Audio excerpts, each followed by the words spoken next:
మళ్ళీ తర్వాత నేను సీతక్క గారిని కూడా నేను ఏమనలే అధ్యక్ష, సీతక్క గారే నన్ను అన్నారు నేను హైదరాబాద్లో ఉంటున్నానన్నారు, కానీ తను ములుగుపోతలేరు, అప్పుడు బాగా తిరిగి ఇప్పుడు తిరుగుతలేరు అనేది నేను అన్నా.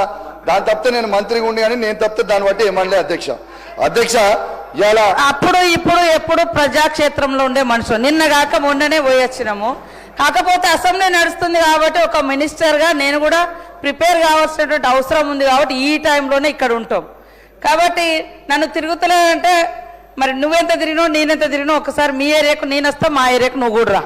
ఎన్ని ఊర్లు నేను తిరిగినా నువ్వెన్ని ఊర్లు చూస్తావు. అట్లనే ఇంకొకటి సార్, ఆత్మీయ భరోసా, ఇందిరమ్మ ఆత్మీయ భరోసా. ఆడ ఎవరైతే భూమి లేనటువంటి వాళ్ళు ఉన్నారో మేము కొన్ని నియమ నిబంధనలు పెట్టుకున్నాం. భూమి లేనటువంటి వాళ్ళు 20 రోజులు కూలి పని చేసినటువంటి వాళ్లకు ఇవ్వడం జరిగింది. మొన్నటి వరకు కూడా ఎలక్షన్ కోడ్ ఉండడంతో ఇప్పటి వరకు ఒక 60 కోట్లు 70 కోట్లు వేసినాము. మిగతా ఇప్పుడు టోకెన్ అవి వేసే ప్రాసెస్లో ఉన్నాయి. మీరు వేయలేదు సిద్దిపేటలో కూడా వచ్చినాయి, చూసుకోమంటున్నా. సిద్దిపేట కూడా ఉన్నది మా దగ్గర, లిస్ట్ ఇప్పుడు తెప్పిస్తా ఖచ్చితంగా.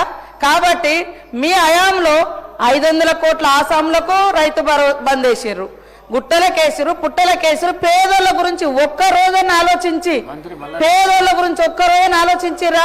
అరే పేదోళ్ళు ఎట్లా బతుకుతున్నారు, మరి వాళ్ళకు కూడా ఏమన్నా ఇద్దామని మేము ఉచితంగా 200 యూనిట్ల కరెంటు కూడా పేదోళ్ళ గుడిసెలలో ఉండేటోళ్ళకి కరెంటు కూడా ఇస్తున్నాం.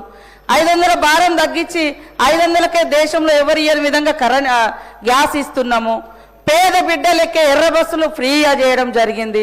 మరి దాన్ని మీరు ఓర్చుకోలేరు, పైనుంచి మీరు తిరగట్లేదు. మీరు నీకు నాకు నీ లైఫ్ స్టైల్కు నా లైఫ్ స్టైల్కు చాలా తేడా తమ్ముడు.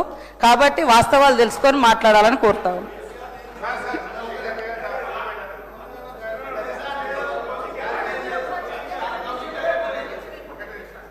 మళ్ళీ తర్వాత నేను సీతక్క గారిని కూడా నేను ఏమనలే అధ్యక్ష, సీతక్క గారే నన్ను అన్నారు నేను హైదరాబాద్లో ఉంటున్నానన్నారు, కానీ తను ములుగుపోతలేరు, అప్పుడు బాగా తిరిగి ఇప్పుడు తిరుగుతలేరు అనేది నేను అన్నా. దాని తప్పితే నేను మంత్రిగా ఉండి కానీ నేను తప్పితే దాన్ని బట్టి ఏమనలే అధ్యక్ష. అధ్యక్ష ఇలా అప్పుడు ఇప్పుడు ఎప్పుడు ప్రజాక్షేత్రంలో ఉండే మనుషులు నిన్న కాక మొన్ననే పోయొచ్చినాము. కాకపోతే అసెంబ్లీ నడుస్తుంది కాబట్టి ఒక మినిస్టర్గా నేను కూడా ప్రిపేర్ కావాల్సినటువంటి అవసరం ఉంది కాబట్టి ఈ టైంలోనే ఇక్కడ ఉంటాం. కాబట్టి నన్ను తిరుగుతలేదంటే మరి నువ్వెంత తిరిగినావు నేనెంత తిరిగినావు, ఒకసారి మీ ఏరియాకు నేను వస్తా, మా ఏరియాకు నువ్వు కూడా రా. ఎన్ని ఊర్లు నేను తిరిగినా నువ్వెన్ని ఊర్లు చూస్తావు. అట్లనే ఇంకొకటి సార్, ఆత్మీయ భరోసా, ఇందిరమ్మ ఆత్మీయ భరోసా. ఆడ ఎవరైతే భూమి లేనటువంటి వాళ్ళు ఉన్నారో మేము కొన్ని నియమ నిబంధనలు పెట్టుకున్నాం. భూమి లేనటువంటి వాళ్ళు 20 రోజులు కూలి పని చేసినటువంటి వాళ్లకు ఇవ్వడం జరిగింది. మొన్నటి వరకు కూడా ఎలక్షన్ కోడ్ ఉండడంతో ఇప్పటి వరకు ఒక 60 కోట్లు 70 కోట్లు వేసినాము. మిగతా ఇప్పుడు టోకెన్ అవి వేసే ప్రాసెస్లో ఉన్నాయి.